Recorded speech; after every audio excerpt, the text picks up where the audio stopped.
Welcome everyone to another episode of Two Geeks and a Marketing Podcast. We are back for more news, tech, content and wisdom from the world of marketing. And as always, my co-host is a digital marketing veteran.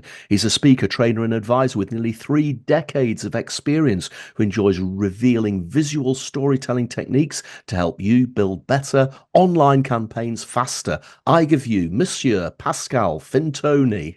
Well, thank you very much. Can I just say it's always a pleasure to be with my co-host, marketing speaker and consultant who spent his whole career helping his customers keep their marketing simple but effective. He's the author of 𝗧𝗵𝗲 and Marketing Plans and the creator of the award-winning Rodvlog video series. I give you Mr. Roger Edwards. Award-winning Rodvlog video series. I must look for that award. I'm not aware of which award I've won there, Pascal, but thank you for the vote of confidence. Well, it's the award from the Fintoni family, Roger. The Fintoni Awards. That's it. The Oscars of the North. This is episode 121. Now, we have had a bit of a break over the summer of 2024, but we're back. We've got lots of content to get through. As always, we're going to start with the news. And my goodness, have we got a lot of news to catch up on over the summer of 2024. We're going to be looking at the P in product, in Content Spotlight, and Pascal, you're going to be talking about your new favorite subject, AI. As always, Marketing Tech and Apps will be revealing the latest technological solutions that can help you to build your marketing edge. And towards the end, our favorite part of the show is film marketing, and we're going to be looking at a new film that's only just been released, which is a sort of remake of a film from way back in the late 1970s, the film adaptation of a Stephen King book, one of Stephen King's very first books. In fact, Pascal, you chose this film. Do you want to give us a hint as to what it is? Yes, absolutely. Well, listen, this was a joint decision because we are recording this episode. It's going live a few days after Halloween. And I sent you a bit of a shortlist. And within a millisecond, you reacted to Let's Go for Salem's Lot. Salem's Lot, yeah. This new film version. Now, all of us remember the 1979 two-part movie version with David Soul and James Mason, but today we're going to be talking about this new film. Does it live up to the original, or is it even better? But Pascal, I think before we get to film marketing, we've got one heck of a lot of content to get through. So should we make a start, as we always do, with In the News? And we begin with Google, who's updated its shopping platform with the help of AI. Users can expect AI-generated summaries, personal recommendations, virtual try-it-on feature, and easily going back to previous searches. 𝗵𝗲 is launching its first dedicated UK campaign to challenge perceptions and gain a stronger foothold in a growing market. Australian software company 𝗵𝗲 has been steadily growing its user base across the world since it was founded in 2013. Well, Hype is the name of the new feature from YouTube to help channels with a small number of subscribers to become more visible. Like a video from a small business, then select Hype and your network will get a notification to check it out. Social video is the most compelling and trusted format influencing B2B buyers in the technology market, but 81% of B2B video adverts fail to gain adequate attention or drive recall, according to a new survey by LinkedIn. LinkedIn, according to Jan Schwartz, senior director at LinkedIn, we've become obsessed with performance marketing, tracking clicks and conversions like they are the holy grail. But a trusted brand can be the deciding factor that tips the scale in your favor. Apple has launched a $1 million bug bounty. The tech giant is offering security researchers substantial rewards for any successful hacks that could expose vulnerabilities in its private AI infrastructure. 𝗧𝗵𝗲 recently announced a range of new apps and tech, from this latest video generation tool called 𝗵𝗲 to chatting with AI characters based on your interest or wearing Ray-Ban smart sunglasses. And finally, videos of cats equipped with collar cameras is the latest craze on TikTok.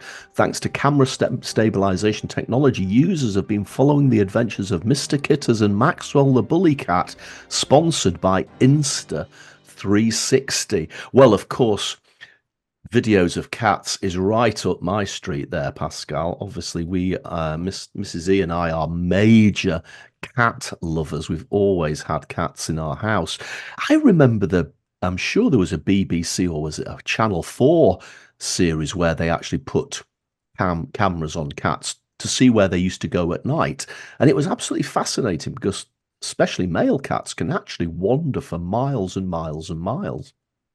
The documentary vividly was really quite staggering, the distance they covered. In fact, when we used to live further away from where we are now, our neighbors had a lovely, very friendly black and white cat. I remember spotting it when I was going for a walk, but very far away from the house. I remember telling the neighbor, she said, "No, my cat wouldn't do that." I said, "I think you might find that it was it." I recognized the black and white kind of spots on his face in particular. But that documentary confirmed that they do go a fair distance. But disclaimer for everyone, I chose this news item just because for Roger, because of the cat. But you are also the owner, if I'm not mistaken, of an Insta360 product. I am indeed. The webcam that we are using here for my image in the podcast is an Insta360 webcam, and believe it or not, I'm going to be talking about the updated version of the Insta360 webcam in marketing tech and apps coming up shortly. So I think you had a bit of precognizance there of what I was going to talk about.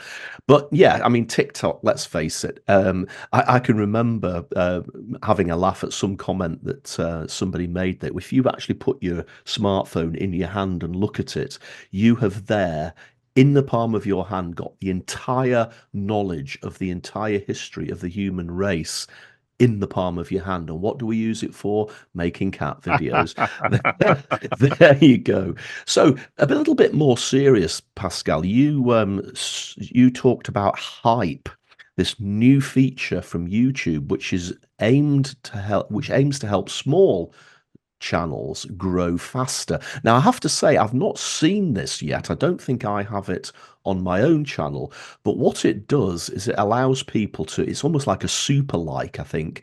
So everybody who has a YouTube login will be given 3 of these hype thumbs up or whatever they are each week, and you can hype a particular video, and I imagine that the algorithm picks up on that and it gets pushed by YouTube a little bit more. Now, because I run a very small YouTube channel and I'm getting ever so close to 10,000 subscribers now. I'm at about 9,400. So maybe by Christmas I'll get to the 10,000 milestone.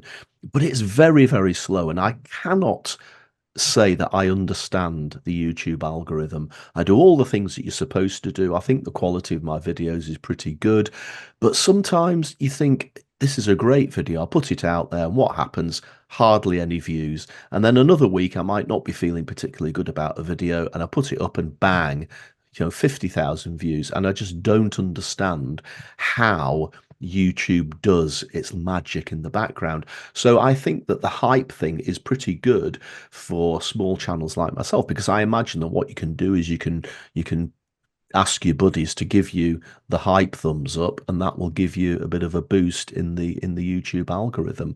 But I suppose ultimately what it makes me think about is that all of these social media channels that we rely on as marketers have these impenetrable algorithms that none of us really understand. It's a bit like LinkedIn, isn't it? The posts on there, sometimes they do well, sometimes they don't, and there doesn't seem to be rhyme or reason.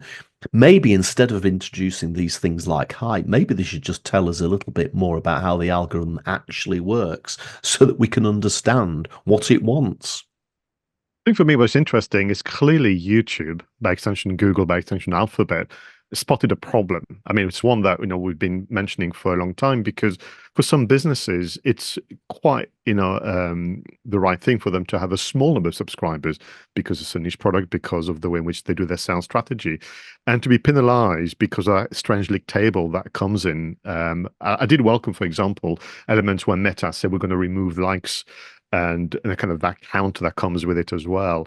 But clearly for me, we're talking about business videos in particular, and the YouTube is a strange environment because the vast majority of what is popular is from entertainment. It's comedic, it's cats and so on, and you try and get the business kind of video files to be seen amongst that white noise, it can be very, very tricky. So I kind of welcome it, but I think to me, it says that YouTube now knows there is a challenge and a problem, and they're trying to come up with a solution, and that's good. And we should try and see. In terms of you not seeing it, I suspect it's because sadly, the UK now is not top of the league table, using that term again, with regard to rollouts. I remember talking to one of my contacts many years ago at Facebook saying, how is it that other countries get the features that we mentioned, you and I, in the news, but we don't in the UK? And the answer was, the UK is a small country now by comparison. Yeah. We need a large user base. So we're going to go to South America, we're going to go to India, we're going to go to different territories where within moments we're going to get valuable data about the usefulness or not of a feature. Yeah, I think that's absolutely spot on, Pascal. We still have that delusion that we are a major world power, but in terms of population, and well, let's face it, it's all about eyeballs on screens, and the more population you've got, the more important you are, and we are a small country, as you say.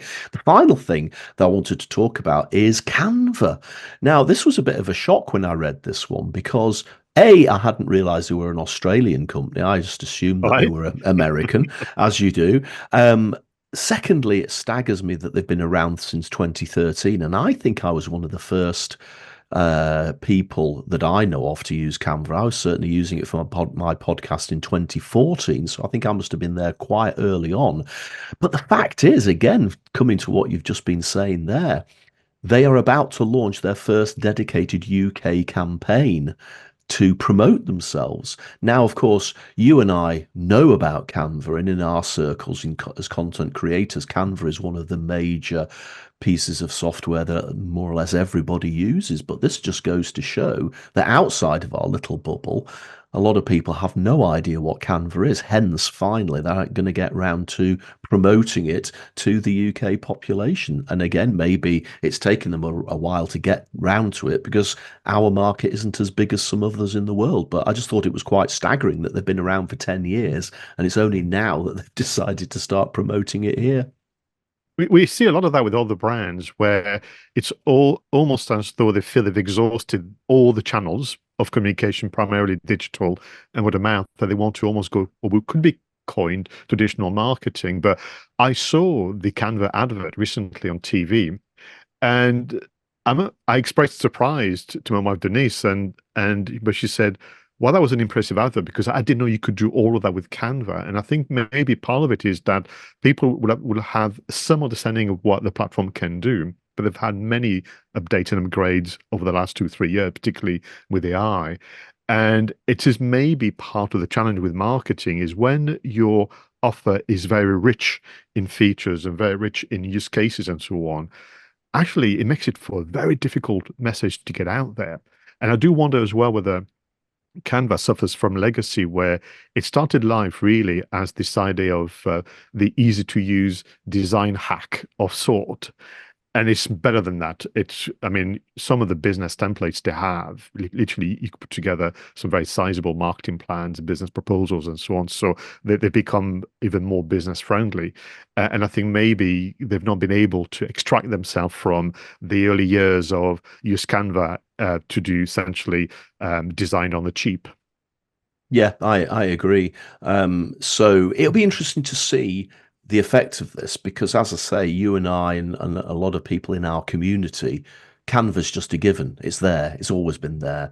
But again, I think it just goes to show that outside of the bubble, you still have to market your products to people because people just don't have that understanding, and that's what marketing is all about. So good luck to Canva, and maybe we'll come back in a few months' time, Pascal, and see how they're getting on. Well, some really interesting news items there, Pascal, and we could spend a lot more time talking about the rest of them, but we do need to move on, and I do want to get to Salem's lot at some point this morning. So let's move on to our next section of the show, which is the content spotlights.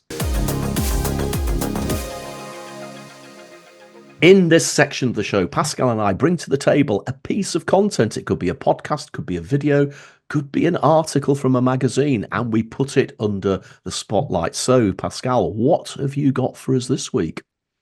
Well, you did hint during the introduction that AI is a subject that I find fascinating, but I'm talking about the practical, ethical use of AI in marketing and sales, by extension, customer service as well. And we're trying, you and I, to be a voice of reason within the chaos and the kind of attention-grabbing headlines. And this one is interesting to me because it is a big, big warning to marketers out there when it comes to your desire to create a compelling message by introducing the term of AI, but actually the reaction from the audience. This article was written by Kristen Doerer, who's the editor of Marketing Dive, another platform that we mention very often. And the title is as follows: Customers don't trust AI, and the rift might be hurting business. And this article, Roger, is really good because it's not just something about Kristen's feelings about AI in general. This is based on data, based on research. She also mentions lots of examples of adverts, marketing messages that carry the term AI or AI powered or AI enhanced, all those things that you've seen all over the place from Google and many more. So I think people check out the link in the show notes because you're going to get the full version. What I can give you as a summary is that researchers have done, the exercise to find that not only are customers wary of AI in general terms, but if you include the term within your marketing messages, it could decrease the customer's intention to buy. And the reason for that is twofold.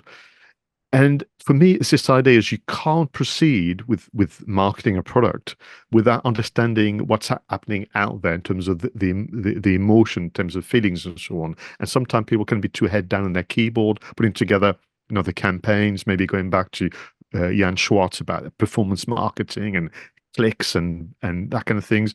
But you need to understand, and this is research based, that people are skeptical about AI as a starting point.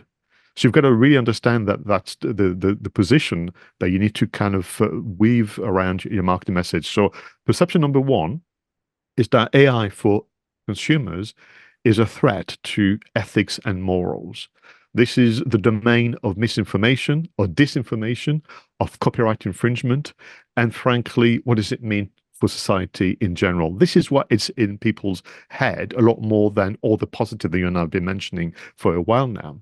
And then the other consideration is that essentially the accuracy of the output of what AI can produce for you. And this idea of when you making promises that this AI-powered service or AI-enhanced product is going to make my life easier, but is it really true? Because to date, the headlines, what I've heard, is just awful outputs from images to videos and that kind of things. And the message from Kristen is this warning about, you need to understand that people don't buy AI. It's just a feature. It's just a facet of what you do. What they buy are the value to them for the fact that you've introduced AI in products and services. And if the reaction from a customer who sees this AI-powered label of sort in your marketing messages, well, frankly, I don't know how this is going to help me at all. And therefore, my default position is that I'm going to distrust the message that this is good for me. This is really important, Roger, because there's going to be many reasons why AI should be introduced across all sectors, from health to B2B and B2C and so on. But if you just plonk, forgive me, the AI acronym before, after your product and think that that's going to help market it successfully, you are completely deluded.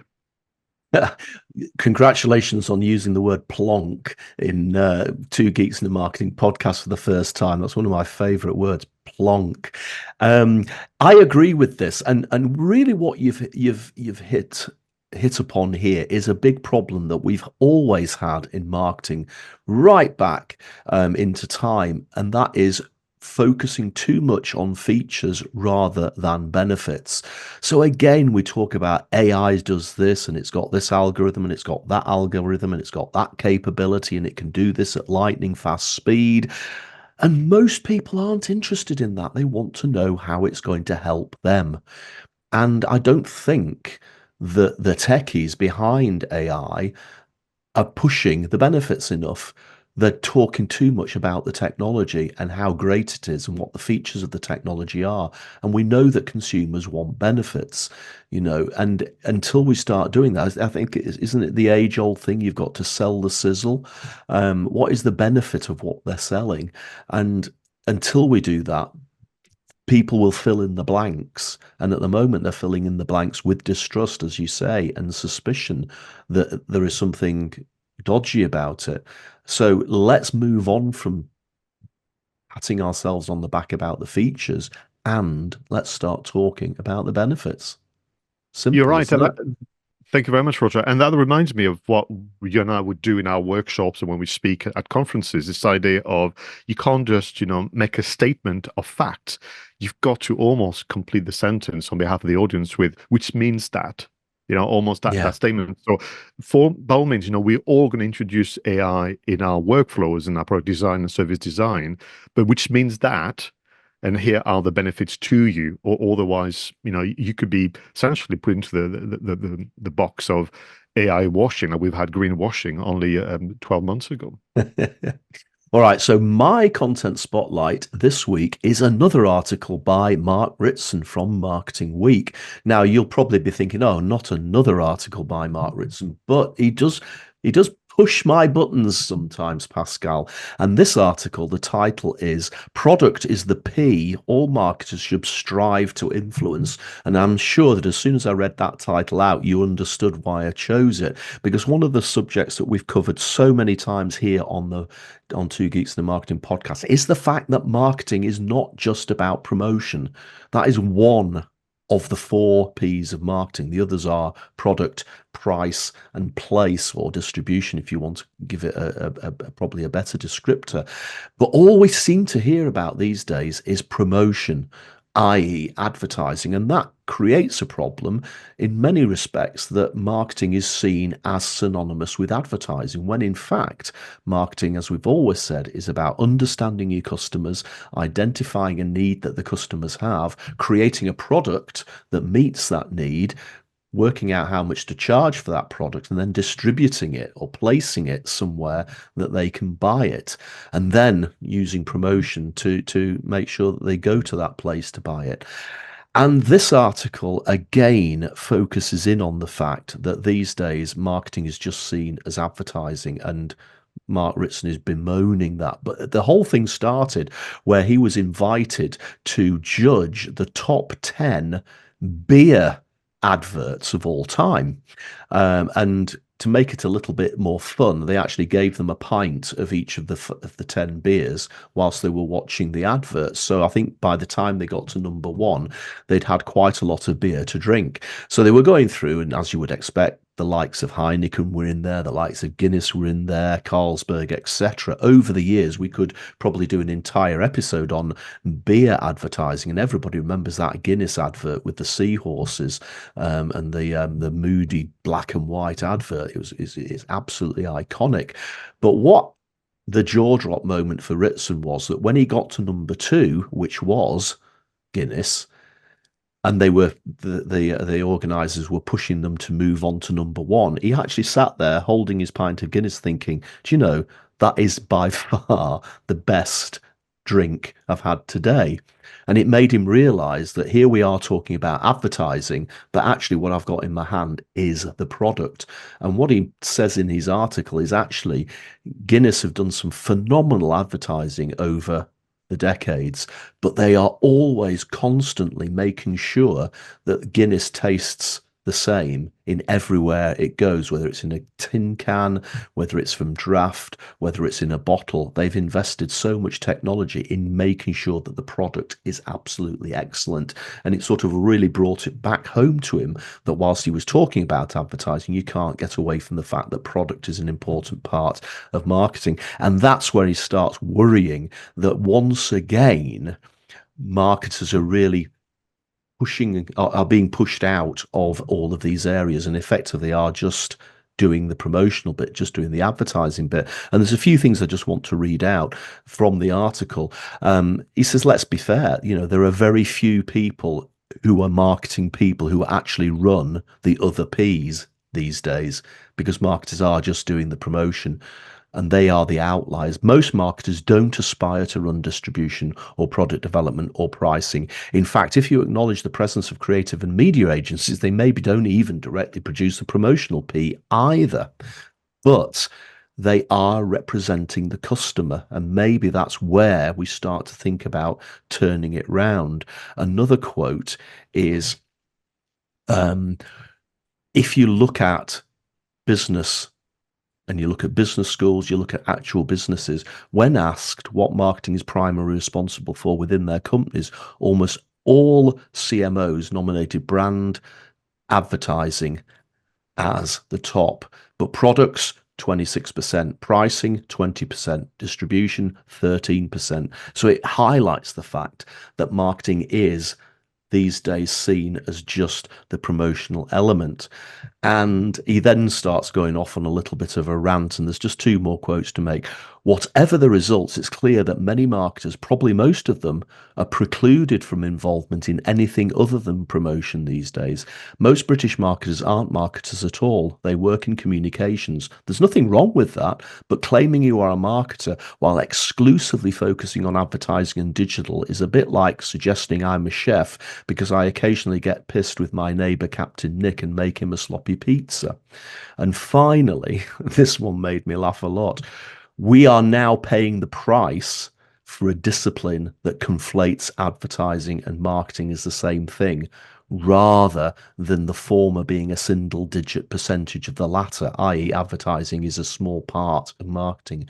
We are paying the price for gurus who say nonsensical things like marketing is no longer about the stuff you make, but about the stories you tell. That's bollocks, said Seth Godin. That's bollocks. So Mark having a bit of a rant there, but I understand what he's saying. And maybe as I'm getting a little bit older and having spent 30 years trying to convince people that marketing is not just advertising, maybe it is time for us marketers to admit that that's the way it's gone, and that the product and the P and the distribution have been taken out of our control, probably forever. What do you think? Oh, goodness. I'm listening to you and I'm trying to think, when did it happen? Because when I began my career in marketing in the early 90s, and this, within a year, I was given my first website to do, which was a disaster, as you can imagine, in 94. My boss, the marketing director, was in charge of everything. Customer service, operations. I mean, essentially, I did an exercise even yesterday with an engineering firm where we did the customer journey. What is the phrase you use in your book, about being obsessive about wanting to know your customer? Yeah.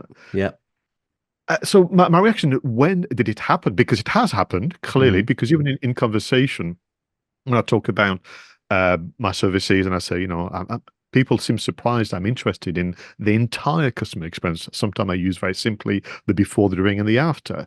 And I'm interested about everything, not just how we're going to be promoting the product. And that seems to surprise people that even I have an interest, let alone that I have the skills and the knowledge to kind of impart. So for me, it's more like, when did it happen? Because that's not how your career started. That's not how you captured all that amazing knowledge in your book, but it has happened. And I wonder whether it's all to do with this, the bringing of the laptop, the PowerPoint. Suddenly you become a public speaker without having the skills. Suddenly you got lucky a few times on Instagram and suddenly you can claim to be a social media expert. I don't know, there's something in there because you don't have that challenge and that kind of difficulty with other business functions. You don't have HR people having this kind of conversation. You don't have financial, kind of departments having this conversation. But the marketing bit is always been attacked. And I mentioned this before. It's taken decades for us to have a seat at the boardroom table, and we're losing it little by little. Yeah, my first job description when I first got a marketing job in a financial services company was to manage the marketing mix for XYZ range of products, including product development, pricing, promotion, and distribution. And I always quote that. That was the marketing mix for this product range. Nowadays, I'm sure that job description would be manage the promotion for this product range Somebody else will do the development, somebody else will do the pricing, somebody else will do the distribution. Marketers, it's time to grab the other parts of marketing back before they are gone for good. Those are fascinating content spotlights, Pascal. Always find a lot to talk about there, and I'm sure we could talk a lot more about both of those subjects. In fact, maybe we should ask AI to give us a solution as to how we can put the P's back in under the control of the marketers. Shall we slow things down a little bit by paying tribute to the people in the past who have given us the present that we live in today? Let's set the controls of the TARDIS. Let's fire up the flux capacitor and head back in time to this week in history. And in 1946, the T-Radio Vision becomes the first US coin-operated television. It operated when the 25-cent coin was inserted into the receiver, a 5-inch cathode ray tube that reflected a 500-line image on the mirror on the lid of its metal cabinet. In 1980, Microsoft signs a contract with IBM to create an operating system for the new IBM PC. Microsoft co-founders Bill Gates and Paul Allen would go on to develop the Microsoft Disk Operating System, commonly known as MS-DOS. Wow. Well, 10 years later, in 1990, Sir Tim Berners-Lee publishes a formal proposal to create a network to facilitate information sharing among scientists at CERN, where he worked. The concept was initially called the Information Mesh. Today, it is known as the World Wide Web. And in 2004, Firefox 1.0 is released. This non-profit and privately focused internet browser is used by an estimated 178 million people today, fourth behind Safari, Edge, and Chrome. Do you use Firefox, Pascal? I'm a Chrome user. Which I know would surprise people because usually those who, like me, own a MacBook Pro, they tend to favor Firefox and Safari. But Chrome, Google product, everything is linked, everything makes my life easier. But I was having a conversation with clients recently about the first web browsers, trying to almost explain that things move on, things change, and particularly with AI. And people were mentioning things like Alta Vista, people were mentioning things like Netscape and all those things. And you kind of go, wow, it's such a brutal environment, isn't it? Because a platform comes along, they have obviously their loyal users, but somehow they can be easily overtaken by the competition and to be just forgotten about. What about you? Are you a Firefox user? Yes, I do use Firefox. I remember it coming out, and I remember using it quite early on, especially at the time. I just thought Internet Explorer, which was the precursor to Microsoft Edge, was just very glitchy, and Firefox was so stable and it didn't crash and it loaded websites quickly. I don't use it as much these days. I'm like you, I use Chrome, but what I do find is that sometimes watching YouTube on Chrome can get a bit glitchy. For some reason, Chrome doesn't show the videos properly, often get interference lines going across it, and Firefox doesn't do that. So I tend to use Firefox for watching YouTube on my PC as opposed to Chrome. But no, it's interesting, isn't it, that I think originally the thing that people liked about Firefox was the fact that you could have all the different tabs, which of course you couldn't do in Internet Explorer at the time. And now, of course, everybody has tabs, and therefore it's not as big a deal. But back in the day, I think that was one of the reasons why Firefox was such a big deal. Now then, you mentioned MS-DOS there. Crikey, that was even before Windows, wasn't it? And what is interesting about those days, because this is then back to the era of personal computers, the first attempt at having Microsoft Works 3.1, maybe, if memory serves, and whatever. And I don't know about you, but there was something exciting about actually having access to the language. I mean, you could literally go behind the scenes of sort and call the MS-DOS screen, which is a big black window, and you could kind of code, would you call it that? It's a bit grand, but you could actually go in there and interact with the operating system of your computer. It just felt that very, very powerful. I felt like an absolute genius. And all this now is covered. You can't get in, can you? There's so much secrecy. There's so much stuff going on that you have to really know your stuff to be able to interact with the operating systems. But these were fun days. I think Windows is still built upon a version of Microsoft DOS, isn't it? Because you can get to I can actually get to the command prompt. If I can't, I'd have to work out how to do it. But I think if you press the Windows button, and you can get to the command prompt, and it then goes to that big black screen with the white writing with the arrow, and you've got to type in your command lines. So the whole of the Windows 11 that we're on now still sits upon a version of MS-DOS. So it just goes to show that great idea has become the foundation. It's just they found a very, very, very complicated and pretty wallpaper to put over the top of it. I find amusing as well, Roger, if you could look quickly at 1946 and how they called the first television of sort, the T-radio vision. I love the idea of the language, like we had almost the information mesh with Sir Tim Berners-Lee. And there's something very kind of romantic and nostalgic about, people that in 1946 had used radio as the number one source of information communication. And they wanted to move on to image, but they were still using that T-radio vision. I just think it's a lovely term. And but also the genius of thinking about, I'm going to project founded lines. My moving image is going to be split into founded lines on a mirror that's going to project it back in the right way. I just think it's incredible that we have that to be able to then watch our incredibly 4K, 8K, 16K flat screens now. I know, and again, it reinforces the fact that we owe a massive debt to all of these people in the past who pioneered these technologies that we are enjoying and taking for granted today. Talking of technology, of course, let's bring things right up to date in the present day, and let's move on to talk about marketing tech and apps.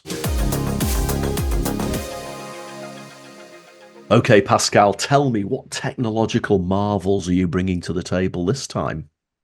Well, they're going to be AI based. Dare I say AI powered tools? But listen, this is all about being practical and understanding how you can bring value to your customers. Did you know that recent research suggests that one of the most kind of popular part of a website would be the FAQ section? So if you don't have an FAQ section, think about it strategically and tactically. It's one of the most visited part of a website. But if you have one, is it time to update it? Is it time to maybe bring a bit more interactivity? And to help you along, I've selected two AI platforms that can really help you think like a customer and come up with the kind of question that you should be seen to be answering on your website. The first one is called NotebookLM by Google. The second one is called 𝗏𝗵𝗲. Now, the first one, NotebookLM by Google, literally you could upload the hyperlink of your website, you can upload documents and so on and so forth, even videos. And what NotebookLM by Google will do is extrapolate the questions that people would have based on the information that you've shared and invite you to therefore think about answering those questions. But there's one thing that is really exciting. As part of its feature, you can, for example, share the hyperlink to a specific part of your website or just a homepage, and you can create a mini podcast. And I'm talking about two human-like voices talking to each other about their recent visit to your website.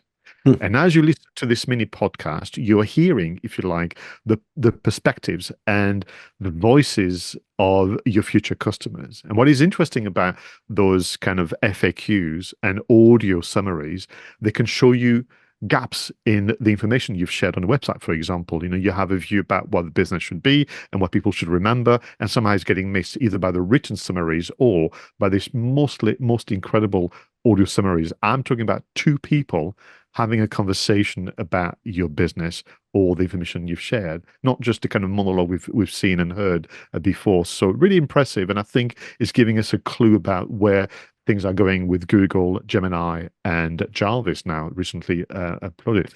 𝗏𝗵𝗲, it's similar, but I like about it is that you can upload therefore a PDF that you produced, or maybe you want to do content curation, use roundups. You can introduce that PDF into chatpdf.com. And what it will do is list the questions that you should be seen to be answering, and it can do it in any languages as well. So if you're an exporter, If you have aspirations to go into different territories, you might find that you could be answering questions in different languages as well. And if I could just give one bonus AI platform, Meta AI is finally live. I was on a waiting list. It would seem forever. Actually, it was released without even me getting an alert. So the rubbish waiting list, Meta. I was on the list and you never told me that Meta AI, a competitor to Chat GPT and all the others, has been released and people are very, very happy with it. So another way you can use AI to help you imagine a better FAQ section for your website. Fantastic, Pascal. So I'm going to change the subject completely and talk about cameras and drones. Now, as you know, I'm a big fan of DJI. I have a DJI Pocket 3 camera, which I do most of my vlogs with. I also have a DJI Action 4 camera, which I use when there's water around, so swimming pools and sea and stuff like that. But DJI originally found success with the drones that they released. You'll have heard of the Mavic and the DJI mini drone. Now, I've often thought, oh, maybe I should buy a drone, maybe because all vloggers use drones, don't they? But, drones are very, very, very expensive. And you're talking about not much change from £1,000, even for one of the smaller drones that DJI put together. So I was very, very interested when they recently launched what they call the DJI Neo. Now, the DJI Neo is literally no bigger than the palm of your hand, Pascal, and it has 4 propellers, but the price point for this drone is 169 quid, which actually isn't too bad at all compared to nearly bunging 1,000 quid on a drone. What is amazing about this thing is that they are marketing it as doing away with the need for a tripod, because effectively what they're saying is that you can use this drone as your own personal cameraman or camera person, because what it will do is you can get it to sit at eye height or 10 feet above your head or 5 feet below your head, and it'll just point at your face, or it'll follow you as you walk around. And the thing is, it doesn't even need a controller. It has buttons and presets that you can just press a button and it'll take off. And if you want that shot where the drone flies away but keeps you in shot and you get smaller and smaller and the landscape opens up behind you, it'll do that. It'll fly away and then it'll fly back towards you and land on the palm of your hand. Or another preset is it'll take off and it'll circle round you. You don't even need a controller. However, if you do want a controller, you can use your iPhone, you can use your Android phone, or you can buy a proper DJI controller like you use for one of their bigger drones, and you can fly it like a proper drone. So I have to say I'm incredibly tempted, given the fact that it is a lot cheaper than the others. I think the downside is that, as you would expect, because it's a very small drone, the camera on the drone, whilst it's 4K, only has a 1/2-inch sensor. So it works when the weather's nice and it's sunny, but I think the images might be a bit dodgy. And given the UK is known for its dodgy weather, I'm not sure how much quality footage you would get. But I think as an entry point product, that is remarkably good. Second thing, and you mentioned this earlier on, the Insta360 Link webcam, which I've been using now for about 18 months, has now got a second version. Surprisingly, it's called the Insta360 Link 2. And the thing about the Instalink 1 was it was very expensive. I think I paid about 450 quid for it. Now, I didn't regret paying that, because the quality of the webcam is phenomenal. You can use 4K if you want to use it as a camera to record video. I'm currently using the 1080p setting for this podcast, because otherwise it starts to lag if you're doing it over a live connection. But the picture quality is phenomenal. But that price tag did put a lot of people off. Now, the good thing about the Instalink 2 is that it's half the price, and yet they've upgraded the spec. So it's got a bigger sensor, which means it'll do better in lower light, and it'll have a much crisper image. And they've updated all the AI tracking and everything, so you can still do all of that moving around and having it follow you. But instead of 450 quid, I think it comes in at 199. So maybe finally we have a webcam at a price point that can usurp the Logitechs that more or less everybody has been using. It's really, thank you for doing all the research, by the way, on all the physical tech. It's really important, because ultimately we get to a position now where, so long as you know how to market, you understand the audience, and you know how to structure messages, the barriers to entry for the written form, for the photographic form, for the video form are being reduced. I mean, did I hear correctly? The drone 169, is that the price? £169, yeah. And that's on your Christmas list, right? Yes. I mean, there is a package you can get with 3 batteries and a controller. I think is 240. But even so, compared to springing £1,000 for a Mavic, it's an entry level product, and it looks to me as if it's family friendly. So people could take it on holiday, and you just basically press a button and it'll follow you down the road and take great photographs of you. So it's really quite clever. Thank you very much for the update, Roger. Okay, Pascal, we're finally at the part of the show which you and I always get really excited about. Let's move on to film marketing. In film marketing this week, we're going to be talking about Salem's Lot, just released 2024, not talking about the 1979, possibly very famous 2-part film which starred David Soul and James Mason. This is a bang up-to-date film directed by Gary Dauberman, obviously based upon one of the first novels that Stephen King ever wrote, and in my opinion, still one of his best novels. And let's have a look at the trailer, see what we think.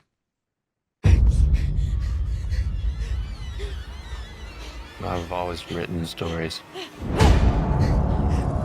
about things that are so terrible. You'll run away so your brain won't remember. So why did you come back? I'm here for research. What exactly, though, are you researching? I can see her lying back in her satin dress. Have you noticed anything out of the ordinary in the lot recently? Don't confess. Sundown, you're back.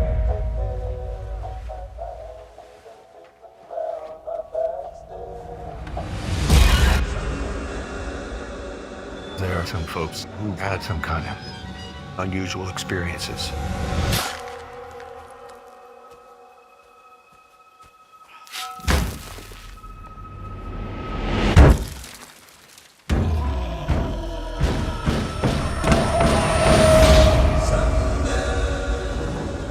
Tell us stories about this place. You have no idea what you're getting yourself into here.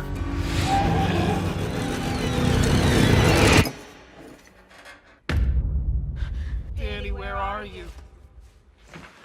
Answer me. This is not a disease you can catch. You better take care. Let me in.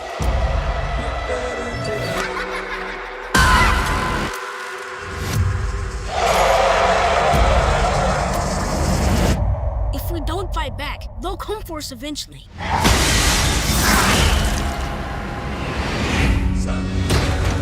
Things have gone bad in the lot now.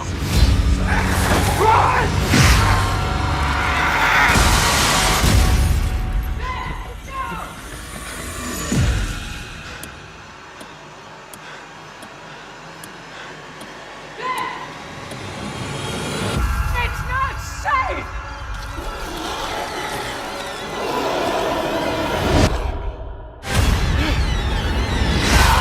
Sundown, you better take care. If I find you've been creeping round my back stairs. Oh, Pascal, what do you think?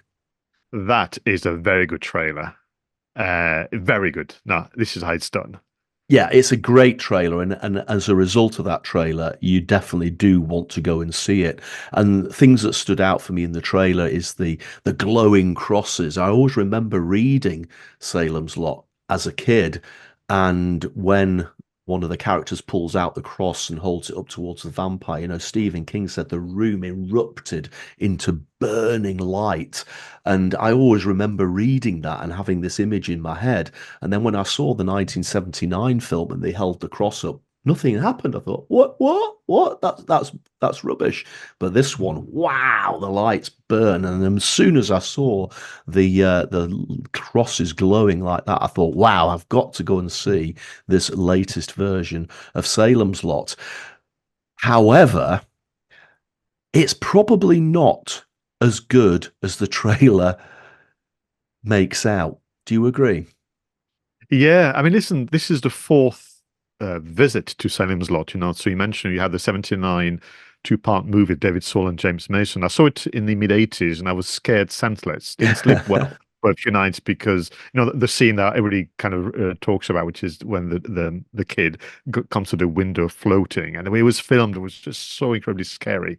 I kept looking out the window for 3-4 nights thinking this is going to happen to me. I did not know that there was a 1994 BBC radio drama version. No. I've listened bits of it. It's pretty good and actually very faithful to the book. I missed completely the 2004 miniseries with Rob Lowe, Rutger Hauer, and Donald Sutherland. I don't know, it just passed by me. So I was looking forward to revisiting Salem's Lot, but like you, enriched by the memory of my experience of watching the 1979 movie. I own the DVD. I watched it a few times. And sadly, yeah, this is not going to be one that I'm going to be able to just put alongside all the other versions for a number of reasons. But I think for me, it was just too short. Yeah, and let's be honest, there are some really good set pieces. The aforementioned glowing crosses, I think, work well. There's a fabulously well-directed scene towards the end set in a drive-in movie theatre, which wasn't actually in the book, but works incredibly well in the film. And I thought that was a standout scene in the film. But yeah, you've hit the nail on the head there. It's the length of the film that is the problem. Now, the book is possibly one of the shorter in terms of page counts that Stephen King's written. It's probably about 600-700 pages, which is quite short by Stephen King standards. But the beauty of a book like that, and especially setting it in a small American town, is that he spends a good half of the book basically just setting up the characters. So you learn about each of the individual characters, what their day-to-day routine is. Obviously, some of them are having affairs with others, some of them hate others, some of them are criminals, some of them are doing dodgy deals behind closed doors. And you just don't have any of that in this film. Whereas in the book, you get to really know these characters and care about them. And then the vampirism starts happening and people start dying and people start getting converted and turning into vampires. And you actually care about them by that point. But there's none of that set up in the book. They just don't have the time. In the film, sorry. They just don't have the time. So it's almost like you arrive in Salem's Lot, you meet a few characters, and then bang, suddenly everybody turns into a vampire and everybody's running around and the movie finishes and you don't care. And I'm on the record for saying that one of the things that annoys me about films these days is they're often too long. Marvel superhero films are always about 3.5 hours long, but here is a film crying out for longer. It doesn't need to be 3 hours, but I think that maybe another 20-25 minutes to half an hour would have given them the time they needed to flesh the characters out, to make us care about them more. And I think what was interesting is the reason why you feel is too short is because you're having a wonderful time. Can we just say that it was filmed superbly? Mm-hmm. I mean, there's some moments where the way they chose to recreate that late 70s look and feel because of the era. But do you remember that scene when the two young children are going home, walking through the forest, and it's all backlit, and the awful character of 𝗧𝗵𝗲 following them, and the kidnapping. I mean, all this was really filmed superbly, and you create a sense of unease. So actually, you want more of that. You want more of that environment. You want more of the enjoyment in watching. The music was also very well, crafted and chosen. So for me, it's not so much that I'm unhappy that it was too short. I think literally it was so well made that an audience would have happily watched a bit longer. And I think you're tapping into almost what you alluded in one of the earlier segment, which is the idea of the product itself. So you want to play with the 4Ps. So the product of back to your comment, is just didn't match the history, because actually the 1979 version was a two-parter with a big massive campaign. Memory may fail me, but I do think it was an HBO release, and people couldn't wait to see the two-parter with the big stars. The radio drama is 3.5 hours, and the 2004 version, which I've not seen, but I checked quickly on IMDb, is around the 3 hours. So there's a legacy here, and it feels as though they could have carried on with that. Yeah, and the second issue, of course, is that the marketing campaign itself is particularly disappointing. In fact, the only reason that I knew that this film even existed was because I read Den of Geek, which is one of the sort of science fiction horror film websites, and I get all of my movie news from that. But I don't recall seeing the trailer anywhere, not even on YouTube, and I don't recall seeing any chat about it on TV or anything like that. So the marketing campaign, whilst I quite like the visuals that I've seen, as you said, that the trailer is very good, and even the posters are gloriously simple with a strapline, "Be careful what you invite inside." It's very, very effective, but I just haven't seen it. And if I haven't seen it as a marketer who's always looking for these things, then the public won't have had a chance.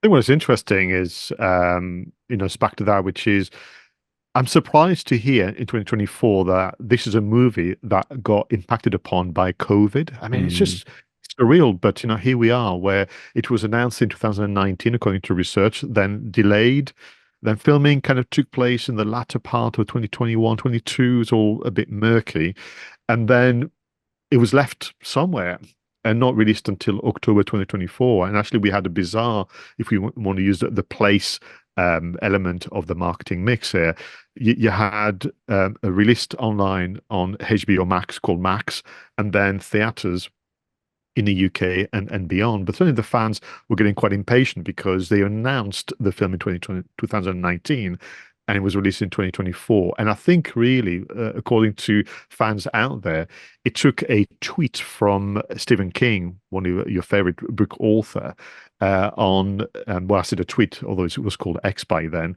but this is the screen capture for you, everyone. Between you and me, Twitter, so he called it Twitter, not even X, I've seen the new Salem's Lot, and it is quite good. Old school horror filmmaking, slow build, big payoff. Not sure why WB Warner Brothers is holding it back. Not like it's embarrassing or anything, but who knows? I just write the effing things. I mean, that's February.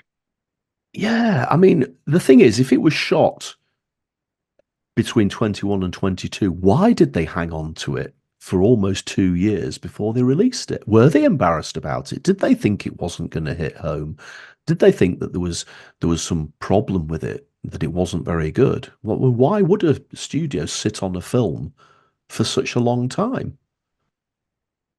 We need to ask them directly, but because not as if they don't have a fan base to piggyback on, and it's based on the book by Stephen King, and the guy is super active. And I seem to recall that I saw his name on the opening credits as well as one of the exec producers and so on. So it was absolutely behind it.